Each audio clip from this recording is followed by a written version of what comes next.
This is the best supplement stack that you can use with ADHD. After running thousands of different supplement stacks with my ADHD patients, this is what I found with stacking these work very effectively. The first one I always like making sure that we add onto a stack when I'm putting these stacks together is adding L-theanine. The reason why I really like L-theanine is because it is helping balance out a lot of the different neurotransmitters that people with ADHD suffer with.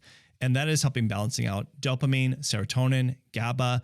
And the reason I really like it also is it gives you that really relaxing effect without it being sedative. A lot of people with ADHD suffer with a lot of stress, and it does impact their focus and their motivation.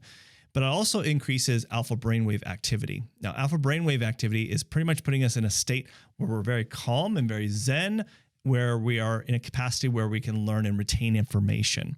So a lot of us with ADHD need that. And so by adding L-theanine, it's definitely my go-to, probably my number one that I'll always add to my stacks when I'm putting them together. Now, the next supplement I usually will always like to add as a supplement stack is because when we do a lot of lab testing, we see roughly about 88, even all the way to 91% people deficient in a very specific excitatory neurotransmitter. And what helps support this excitatory neurotransmitter is using an amino acid known as phenylalanine. Now, I like using DL-phenylalanine because it's easier absorbed on the body and it's getting a good round basis of what you need for phenylalanine. And what this phenylalanine does helps support an excitatory neurotransmitter known as phenylethylamine. Now, this excitatory neurotransmitter is responsible for helping with motivation, drive, and focus, but it also stimulates dopamine and helping building and modulating dopamine. So very important. And even DL-phenylalanine helps with the process with making tyrosine, which tyrosine helps make dopamine. Now, if you don't want to have to write this all down, you can download my ultimate ADHD supplement protocol guide in the description below that goes over all the different supplements, what dosages, when to take them. Again, that's in the description below. Now, the next supplement I usually will also like to stack has to do with different vitamins. And one of the biggest important vitamins that I see that's deficient in about 60% of the people we test is certain B vitamins. B vitamins are critical. Think of it as also ingredients. Like when we're putting a stack, just think about like this is like ingredients like baking a cake. So when we need ingredients for certain neurotransmitters like dopamine and serotonin and GABA, we need also certain B vitamins. And they're going to be usually vitamin B6 and vitamin B3, also vitamin B12. And I will typically see a lot of people are deficient in one or at least a few of these different B vitamins. So we'll add a B complex to that stack if it makes sense. Now, the next supplement that I will like to add to the stack really depends on 3 different scenarios.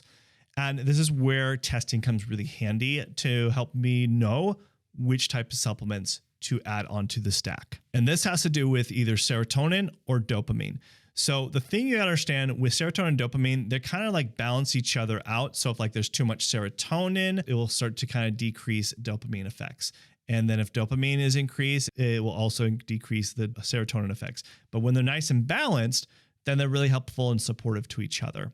So with that being in mind, when we can test and look at serotonin and dopamine, if they're both an issue, then we want to add both of these things to the stack. So the things that I'm referring to is like adding like 5-HTP, which helps support serotonin, and adding something like N-acetyltyrosine that helps support the dopamine pathway.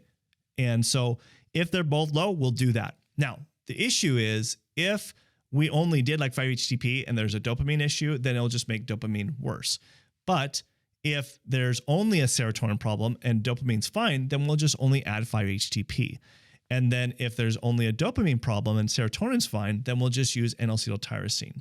Because you don't want to be doing too much of one thing. I'm always about balance, so that's why I like looking at labs first before putting these stacks together. But generally these are safe, but you do need to be careful a little bit with 5-HTP and tyrosine if you are dealing with dopamine and serotonin issues. Now, like I said, I get this is a lot of information, and if you don't want to write this all down, you just download my ultimate ADHD supplement guide in the description below that goes over all the dosages, when to take them, and the full list.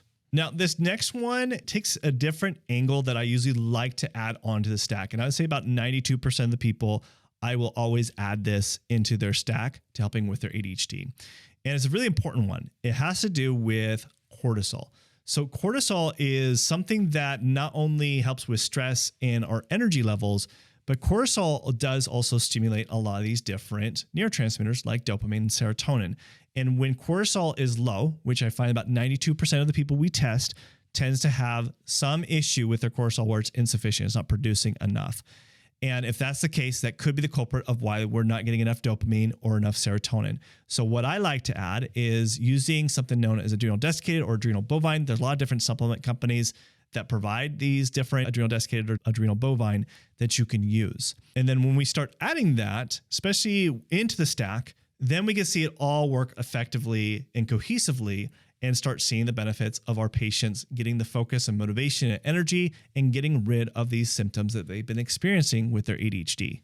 Now, I want to mention a few honorable mentions. I didn't want to go crazy on this, but the 5 that I just mentioned are probably the most common ones that I typically will definitely usually add to a stack. But again, everybody is a little bit different. And so when we run lab tests, then we have a better idea of what else we need to add to the stack. But some honorable mentions are things like rhodiola. That's really great for helping with different stress.